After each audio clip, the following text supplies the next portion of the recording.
Someone keeps sending me creepy packages, and I've had enough. The gift seemed innocent at first. It all started one day when a bright red package appeared on my porch. The box had no name or return address, so it didn't come through a postal service.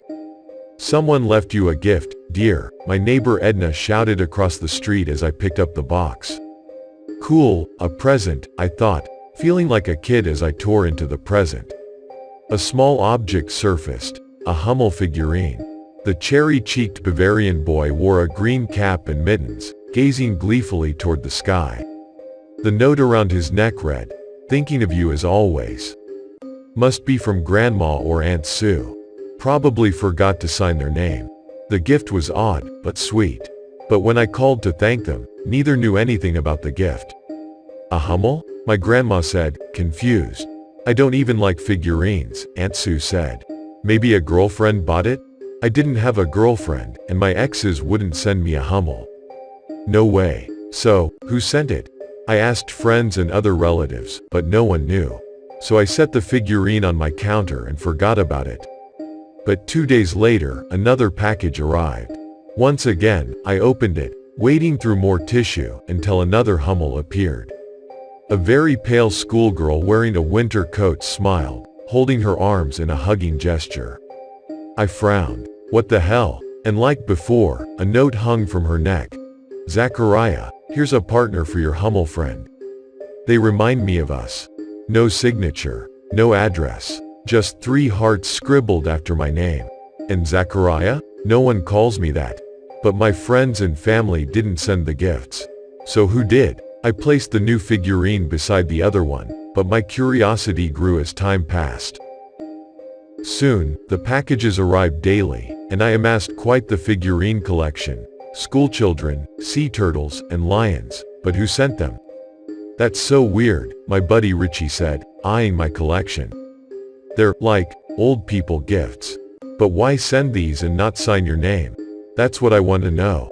But the gifts took on a darker tone as the weeks passed, and an uneasy feeling washed over me. Something felt off, and I felt unseen eyes watching me as I opened the boxes each morning. Sometimes, I'd see Edna working in her garden, but I didn't want to bother her with questions. The next day, a brown box appeared, but this one was plain. No bow, no festive wrapping paper, just an ugly doll, a muddy little blonde boy, greeted me when I opened it. The doll looked ancient and raggedy, like a dog toy. Its clothing was tattered, and it smelled sour, like sweat socks. "What is this thing?" I wondered. This time, the note read, "Zachariah, being ignored makes me feel as cruddy as this doll looks. Something isn't right here." Then, the next day, another box arrived. Inside was a cloth clown doll.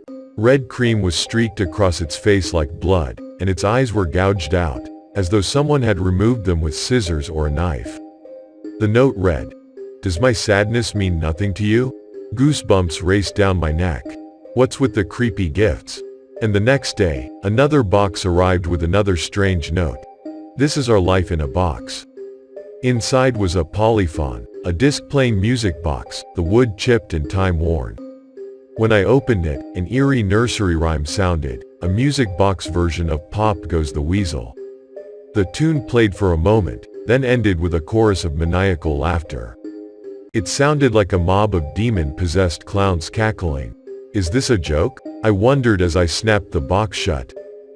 The gifts kept coming. The next day, a delivery person from a rare flower company dropped off a bizarre floral arrangement, a dozen monkey face orchids. "You must be a popular guy," the delivery man joked when I asked about the flowers. "These orchids are pretty rare. Someone paid a lot for them." But my buddies laughed. "Zach got man flowers." I swatted them off as I read the card. "Dear Zachariah, thinking of you and wishing you well." I called Richie. "Dude, you've got a stalker, like stage 10, he said. "You need cameras." We drove to the store to buy cameras, then planted them in the bushes. We'd record the activity and play the footage in the morning. The cameras blended into the rocks, so the mystery gift giver would never notice. The next day, we played the recordings. Minutes turned to hours without activity. Then, just before dawn, a dark figure appeared on the porch. We didn't even see it approach. "Zoom in," Richie shouted. I zoomed in, doubling the image's size, then paused the video. "Wait, who is that?" I studied the figure, but it was an amorphous blob, blending into the darkness. I played the recording for a second, then paused it when the figure stepped near the porch light. But we still couldn't see the person's face. "Zoom in more," Richie said. We kept zooming until the figure came into focus. Suddenly, the person turned and faced the camera dead on. Richie and I jumped back. "Whoa, how did he see the camera?" I shrugged, and my jaw dropped. Then, a woman's face appeared, her features obscured by shadows. But a smile crawled across her lips as she waved at us, then dissolved into the night. Richie and I exchanged looks. After that, I stopped opening the packages and threw away the unopened boxes. Soon, they stopped coming, and I sighed with relief, figuring the debacle was over. Days later, I woke up to a strange phone call on the landline. Someone breathed into the phone, then a woman spoke. "Don't ignore me, Zachariah." Then the line went dead. But the calls continued, and I called the police, eager to know who was calling. The next day, an officer stopped by with news. It's strange, but all the calls trace back to a local graveyard. Turns out, the names on 2 of the graves match those of a married couple who lived here 60 years ago. Names are Edna and Zachariah Rogers. The officer handed me a photo, and a younger version of my neighbor Edna stared back. And the man beside her looked like me. My stomach flip-flopped. Her husband left her, and it sounds like she didn't take it well. He pointed to the entryway. Hung herself right there in the hallway. I never saw Edna again after that, but I learned the house across the street had been unoccupied for years. No one but me had seen Edna gardening all those mornings. Then one night, as I drifted off to sleep, my cell phone dinged. The text message read, "I didn't mean to scare you. You just looked so much alike. My bad."